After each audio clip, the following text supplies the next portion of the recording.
Hello, and welcome to Virtual Investor Conferences. On behalf of OTC Markets, we're very pleased you joined us for the Small Cap Growth Conference. The first presentation of the day is from Northstar Clean Technologies. Please note you may submit questions for the presenter in the box to the left of the slides, and you can view a company's availability for one-on-one meetings by clicking Book a Meeting in the top toolbar. At this point, I'm very pleased to welcome Aidan Mills. He's the President and Chief Executive Officer of Northstar Clean Technologies, which trades on the OTCQB venture market under the symbol ROOOF and on the TSXV under the symbol ROOF, ROOF. Welcome back, Aidan. Hey, great to see you, John. How are you? Very good. Thanks. I always say it's easy to remember the ticker symbol because ROOF is the Canadian spelling, obviously, and just ROOF. But for the US markets, with the three O's, it's actually a Scooby-Doo roof. So it's ROOF for the US market. So listen, great to be here. Thank you to the OTC for hosting us. Thanks for the intro, John. Good to be here. So as John said, my name's Aidan Mills. I'm the CEO and president of Northstar, and I'm going to talk today about waste to value. So what Northstar does essentially, and I have some props here, is take asphalt shingle tiles and split them up into their individual component parts. So we're at the absolute tipping point of the company. Because rather than, and I've been in the role about 4 years now, and so rather than me kind of be 2 years ago or last year where I was talking about what we are actually going to build, actually we've built it. So the first commercial facility ever to take shingle tiles and split them up into the individual component parts is now being constructed in Calgary. So it's been engineered, constructed, commissioned, and is now ramping up operation. And we expect to see now cash flow coming in from the operation. So a shingle tile is made up of a number of different component parts. So about 50% of it is sand. So that's like washed sand aggregate. That's from the plant. About 25% of it is fiber. So I'm going to tip my computer here. So fiber is the older tiles, the fiber is paper, and the newer tiles, it's fiberglass. And then absolutely the most important thing coming out of the facility and the most valuable is asphalt, about 25%. And so the Northstar facility produces two types. So firstly, it produces hot oil. So all the Northstar facilities will produce hot oil. And this is a cool tin of hot oil that came out of the Calgary facility. And in the Calgary facility, we've done a second step, which is the ability to turn that hot oil into pellets. So rather than having to transport the hot oil in an oil tanker or the hot asphalt in an oil tanker, what you can do is turn that hot oil into pellets, and those pellets can go in super sacks and then be transported as essentially as a bulk commodity. So in a number of different Northstar facilities, that's the intention would be to install pelletization, but the base production for every single plant will be hot oil. So we're a waste to value company. We've got patented commercial process, etc. And one of the reasons that I joined the company, and one of the reasons why we're at this massive tipping point, to access a huge market. And if you look at the amount of shingles destined for landfill, it's 16.5 million tons per year, which is more than 20 million barrels of oil per year. So a phenomenal market size. And we are the first mover into that market with a commercial facility, now built in Calgary.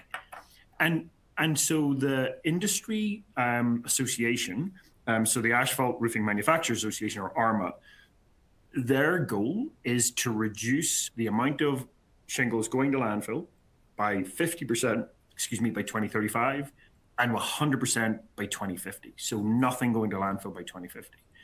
And just to kind of orientate everybody, the base case Northstar facility enables the diversion of about 40,000 tons of shingles a year. And if there's enough shingles in the region, we can have a case where we run 24/7, and that would divert 80,000 tons a year.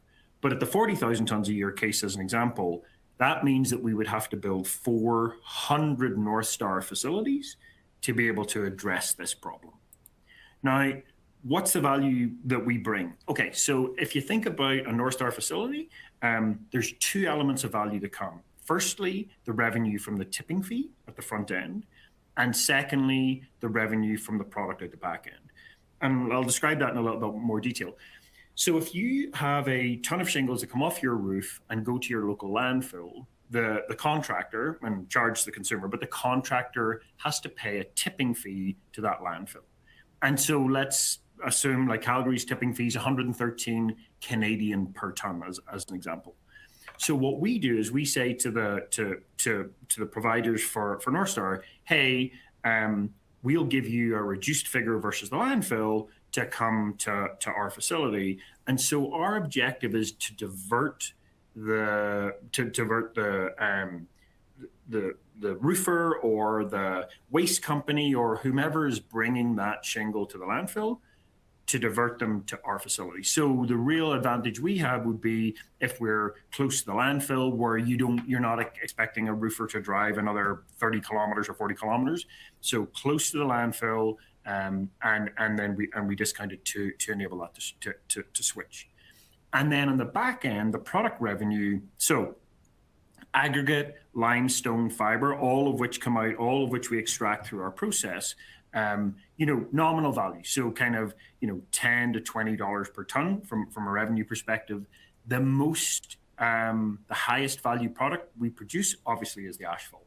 Now, our technology is excellent and the asphalt quality is really high. So that's one of the things that's been very good about the ramping the Calgary facility up has been the quality of the asphalt that's come out the back of it.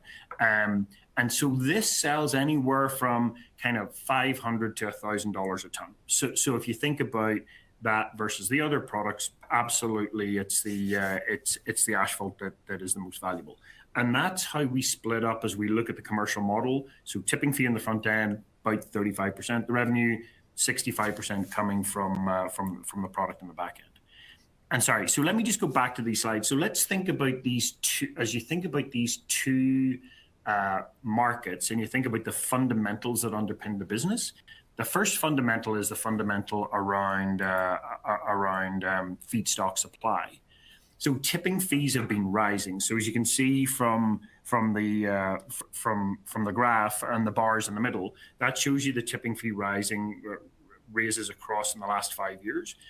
But landfills are filling; they are not emptying, and so the space is becoming more concentrated and filling up. And so the ability for us to go to a municipality and say, hey, listen, let's divert 40 to 80,000 tons away from your landfill is a significant benefit. And so landfill fees we see underpinning the 35% on the left-hand side of our revenue really underpinned and actually is a bit of an inflation hedge because actually often landfill fees will go up by inflation.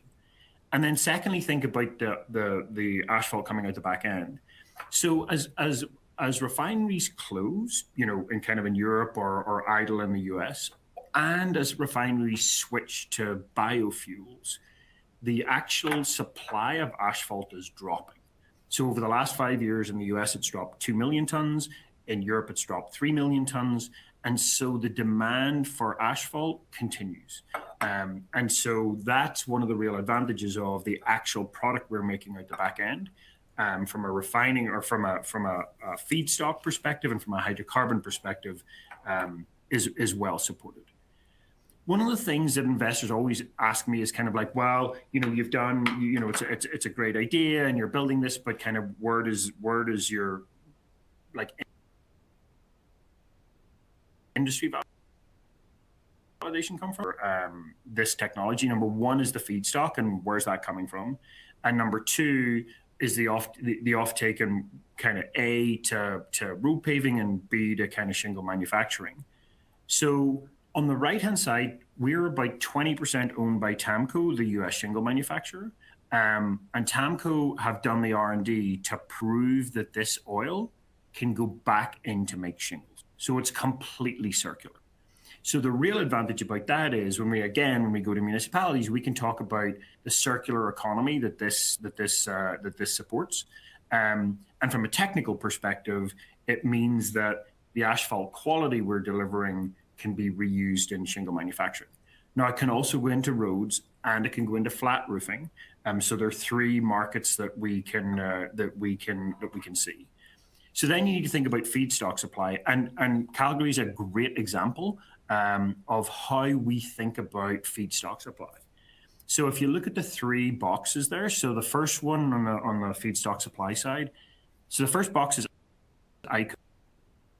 So they're a shingle Calgary, and we can take waste either from a shingle manufacturer or we can take it from roofs. So we can take two types of feedstock.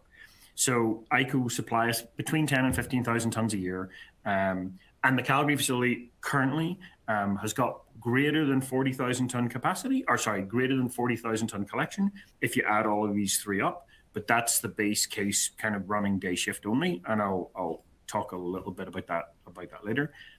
And then if you look at the middle box, that's Calgary municipality. So a couple of weeks ago, we press released that we had secured a feedstock supply agreement with Calgary municipality, where Calgary will collect shingles coming to their landfill, segregate them for the next 5 years. So we then come and we go to the landfill and pick them up. But ultimately, that's a deal with a municipality where they're saying, okay, we're stopping all shingles going into landfill, we're storing them at our facility, and we're paying you a tipping fee, Northstar, to take those away. And then the last one is our relationship with Eco Recycling. So a very good economic partner for us in Calgary. They'd be the equivalent of a kind of a GFL or waste management. And they do in collection with industrial. So they've got great relationships with the roofing manufacturers who bring their waste into Eco. Eco then sort it and then bring it to us. So a really good example across Calgary of a manufacturer, a municipality, and a kind of a commercial collector, and that kind of demonstrates how important feedstock supply is, but also how important the kind of relationships we've delivered have been. I can talk a little bit about financial partners, but TAMCO came in, and the one thing that's interesting on the TAMCO investment is not only did they invest the money in Northstar, but also for the first 4 US facilities, we have a MOU in place, but there'll be guaranteed offtake agreements for each one of those 4 facilities. So we have exclusivity, and we're exclusive to them, and they take they have the offtake. And then on the right hand side is a government grant. So we were successful with Emissions Reduction Alberta, who are a provincial government organization, in securing $7.1 million worth of completely non-dilutive funding, obviously, in terms of a grant, 4 stages within the milestones. And we've literally just hit milestone 3. So, 6 weeks ago, and that was the milestone 3 to get us all the way from commissioning in the facility, so as we'd constructed, and then moving into operation, and that demonstrated that the facility could run 80 tons a day, and payment for that was just press release this morning. And then, so let's think about the economics. So if you step back and you kind of look at the 35% and the 35% from tipping fees and the 65% from revenue. If we build a facility that just runs day shift, so the 40,000 ton facility, it costs about 25 million Canadian to build one of these. So 20 of capex, 5 of associated costs. And then the economics that kicks out is about $10 million worth of revenue, and $5 million worth of EBITDA, roughly, for a 40,000 ton facility. if there's enough feedstock to build an 80,000 ton facility, then it doubles the economics. So 20 million for roughly for the revenue, and a little bit more efficient. So 11 million for the EBITDA, which is really important as we talk about what we need to do to bring this company to $1 billion. And really the key thing for my message today, I kind of said at the beginning, is we are absolutely at the tipping point for the company. So number one, we have the facility, ramping up operation in Calgary. And then the second two facilities, the first one identified in Ontario, and then the second one, our first US plant. And actually, let me show the framework for expansion. So Calgary, of course, is where we are today. We have a pilot plant in Vancouver, which we've got retrofit capability at. But the next Canadian facility would be in Hamilton, and the first US facility will be close to TAMCO's facility in Maryland. And if you think about that, and you think about where we are, so we've selected the state, we've selected the city, and we're in the final stages for the LOI for the lease. So we're expecting that to be, in actually within the coming weeks, secured. And then we can kick off the permitting process to supply the TAMCO facility. But if you look at this map and you look at where TAMCO are, so close to Atlanta, close to St. Louis, Kansas City, close to Dallas, etc., we have a clear path of what the next three Canadian facilities could look like in terms of Calgary, Hamilton, and Vancouver, and the next four US facilities to supply TAMCO. And so that's 7 facilities. And then if you think about how we get to $1 billion, look, there's going to be a lot of people on the calls that tell you today, that talk about, here's how we're $1 billion company, and here's how that might work. We're super clear on how to do that. $25 million worth of capex, build a facility, make sure it's in a region where we can secure 80,000 tons a year. 80,000 tons a year then kicks out, as we've said in the commercial model, an EBITDA of 10 to 11 million bucks. And if you look at the waste to value multiples, and now much bigger companies, but generally in the range of kind of 12 to 15 of the EV to EBITDA. And if we then build 10, so assuming a conservative multiple of 10, so 10 million EBITDA, 100 million EV, in theory, to hit $1 billion from our market cap today of about 50, we need to build 10 facilities. And if you look at the map, as we've said,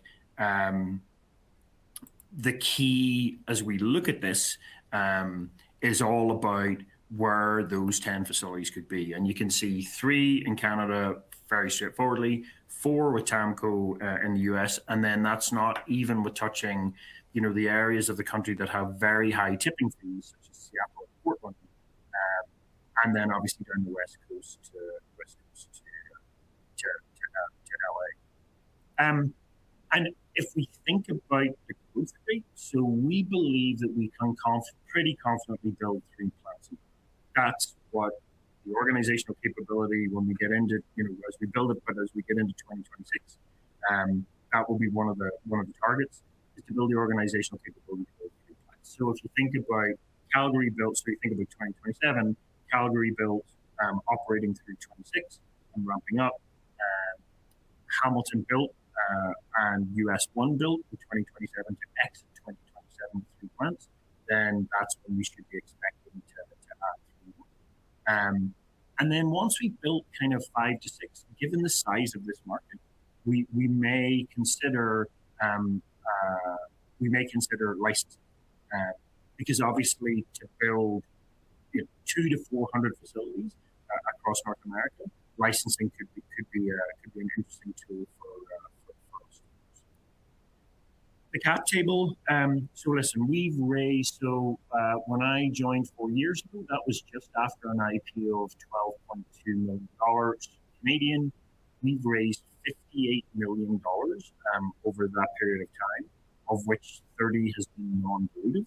So we've worked really hard for shareholders to make sure that we could minimize the dilution as best we can. So therefore, there's a fairly complicated balance sheet with some non-dilutive, some royalty debentures, and some converts in there. So kind of fully diluted, we'd be fully diluted, 300.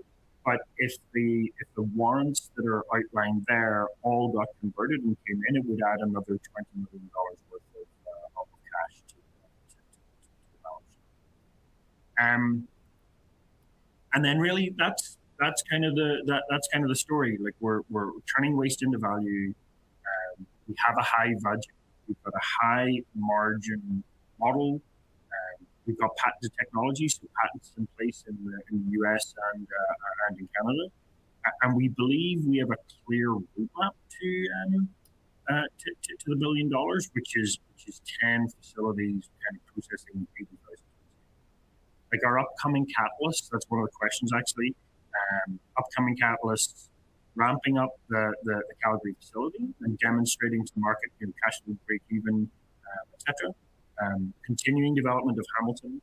As I said, we've selected the state, the city, and are in negotiation for the lease and the LOI for the US. And so landing that, and kind of getting ourselves positioned for the construction of those two facilities.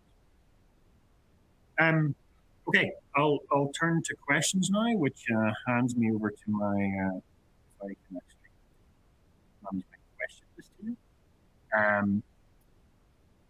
So actually, a quick question about can ROOOF recycle any other materials such as, and actually this was a question about tires, completely focused on shingles. Even flat roofing would need some degree of modification to the process. And this is all about literally developing a technology that can be just rolled out city after city after city. So exactly the same size, 4 to 5 acre plot, 30,000 square foot building, either existing or rebuild one. All of that is we just literally want to rinse and repeat. I've been quoted in Canada as saying I want to be the Tim Hortons of asphalt shingle reprocessing. Maybe it needs to be the Dunkin' Donuts in the US. But if the city is more than 2 million people, that's exactly what we should be doing. Is literally just kind of rinse and repeating where we are. So good question. So capital. If you think about is there any additional capital for a 40,000 ton facility versus an 80,000 ton facility? And the answer is no. So $25 million gets you a facility that can either run 40,000 tons or 80,000 tons. The only difference is the cost for the night shift. So we would just add extra shifts. Now, we haven't run these facilities. Calgary's only been done. So it could be that there'll be additional maintenance costs, but we think that's sort of at the margin, given the benefit of running 24/7. Also, the way that the facility works is the front end of the facility is like a mining based facility, and the back end of the facility is a hydrocarbon facility. So that's where the asphalt is produced.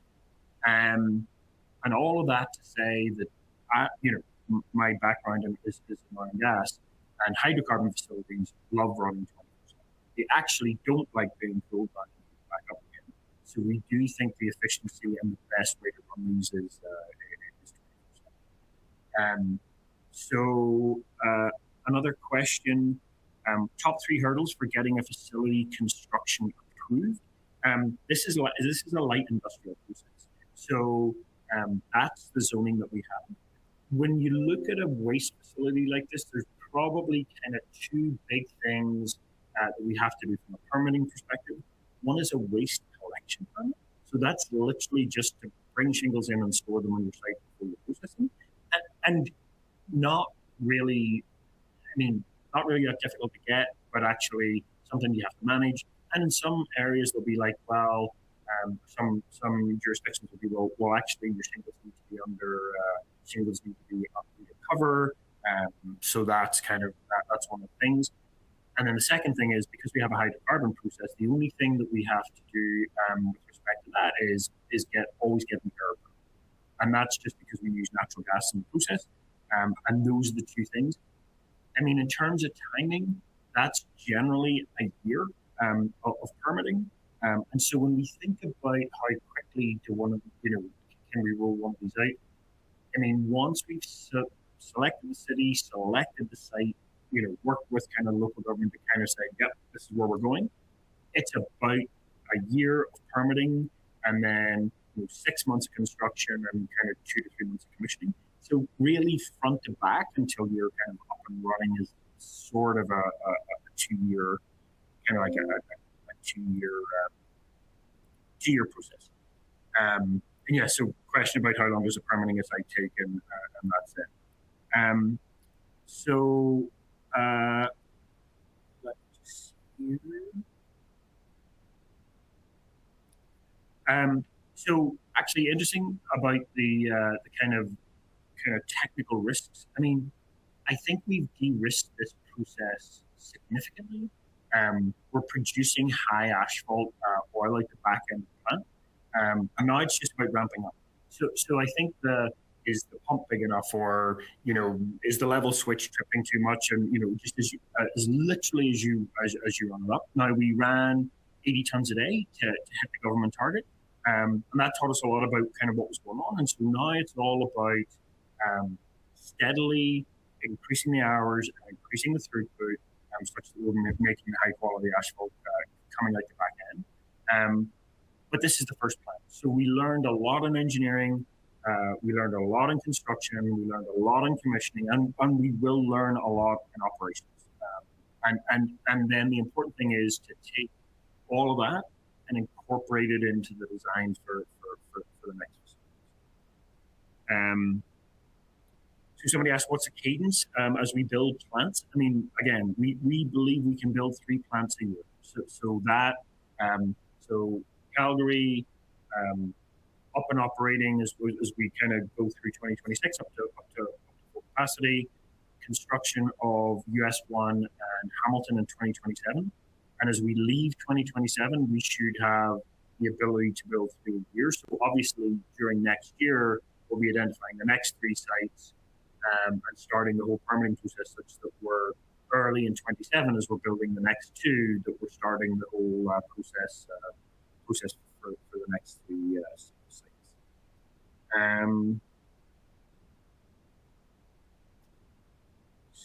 So end of 27 for 3 running plants, yes.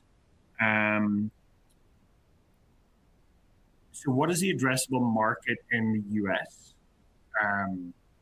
So I think the addressable market in the US is 16.5 million tons. So if you think about a Northstar facility, that's between 200 and 400 Northstar facilities. So if we build, if we can service 50% of that addressable market, I mean, that's potentially the 8,000 tons, that's potentially 100 sites. Now, if you look at our growth curve, and just to be clear about what ARMA, the industry, want to do. So if you look at that growth curve and you say 23 facilities by 2030, to solve the industry's problem in 2035, we would need to build 200 Northstar facilities. So that's really the size of the market. Okay, I think that's pretty much all of our questions. With only kind of 30 seconds left to go, I think I need to hand it back to the team.